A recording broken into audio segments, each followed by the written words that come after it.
There you have it, folks. Some good news for today. Chuck Schumer essentially said, hey, since people protest outside my home, I have no problem. Of course, obviously, if it's not against the law, you're on public property, and you're not creating a nuisance outside the Supreme Court justices' homes, that's fine. Except, well, it can't be outside Sotomayor or Elena Kagan because that would be racist or sexist or whatever the fuck. But you can do that all day long outside Amy Coney Barrett. That's fine. You can harass their kids, their neighbors. That's fine as long as it's on public property.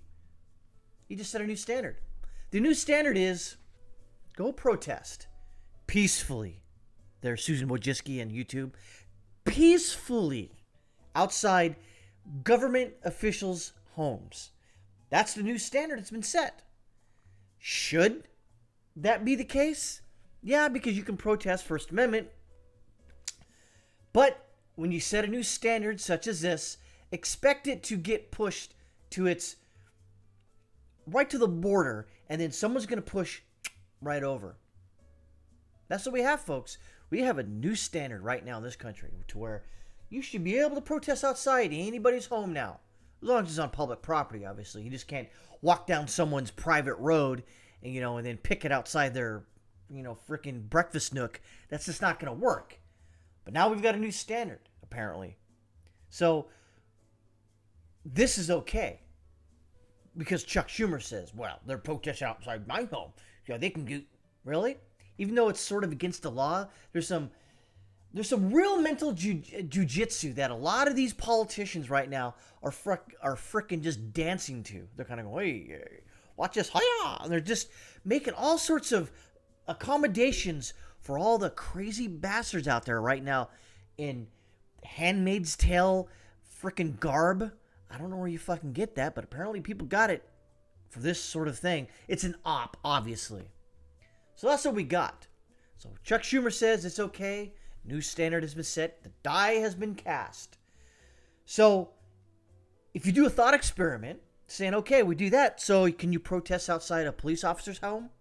I know it's been done before. What about a juror's home? Uh-oh. Yeah, it's going to happen now. You see, you done screwed up. And then when it took the potato and Jen, Chucky Saki out there to actually come forward and say, yeah, you probably shouldn't, but as long as you're peaceful, it's okay. But you can't do it in front of Sotomayor's house or Elena Kagan because that would be racist and sexist. Freaking unbelievable now. And if you look at this article here,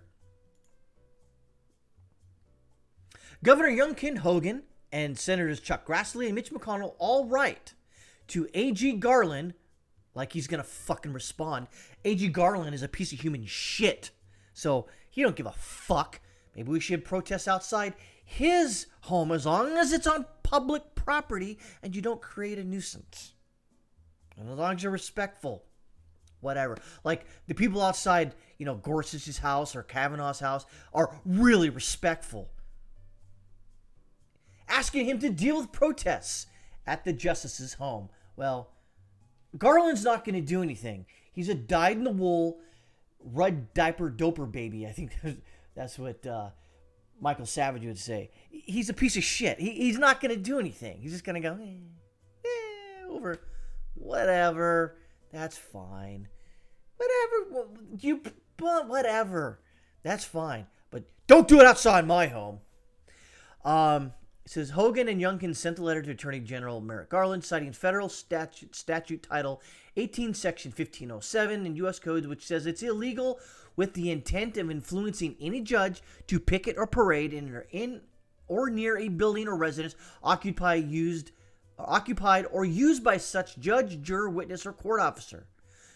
And there you go, folks. You see, out there in Lazaland, in normal Laszlo land, you can't do that. Regardless, you just can't go outside a judge's home or a juror's home or a court official and picketing and parading and making a scene. Well, again, like I said, Chuck Schumer, essentially, the potato, and Jen Psaki and all the other corporate stooges in our government, basically said, this is fine because it goes against, or it's for our narrative. Now, if it was against their narrative, if this went the other way, where you had Roe v. Wade being upheld, and you had people outside Atlantic Kagan, all these other people who voted for it, that would not be okay. The potato would say, you shouldn't do that, and then he poops his pants and falls asleep. You see, there's a double fucking standard. I think that's what it boils down to here. When you render this all the way down, it's a double standard, meaning that the Democrats, the liberals, and the socialists, and all those pieces of human shit can do whatever the fuck they want to us. But at the very fucking minute they cross the line to any one of us, and we step up to them, they shriek and ree and go, "I dare you! You're being mean! You're editing me! You can't do that! You're racist, sexist, homophobe!" Because I stood up to you. And there you go, folks. That is what is going on here. We finally got a fucking win. I'd say the right side of the political spectrum. We got a fucking win. Now, any normal person out there would just kind of go, well, they got the W. We take the L and we move on for greener pastures to try to find. Nope. They go fucking insane. Because for the left, there is no concessions on the left. It's either you do it our way or the guillotine starts coming out. Or we start protesting outside your home. The minute they win, and we on the right side of the political spectrum have something to say about it, we're racist, sexist, homophobes. You get where this op is, right? You get what this grift, this fucking scam, the fucking leftist douche fucks are putting all on us right now. You see it? You see it. And I definitely fucking see it.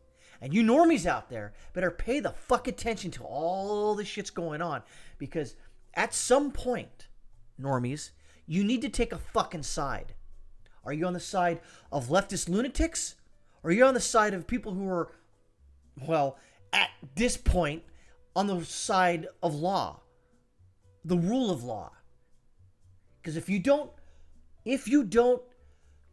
actually prosecute crimes when people break the law, then guess what, folks? We're not in a fucking country. We're in a fucking dictatorship.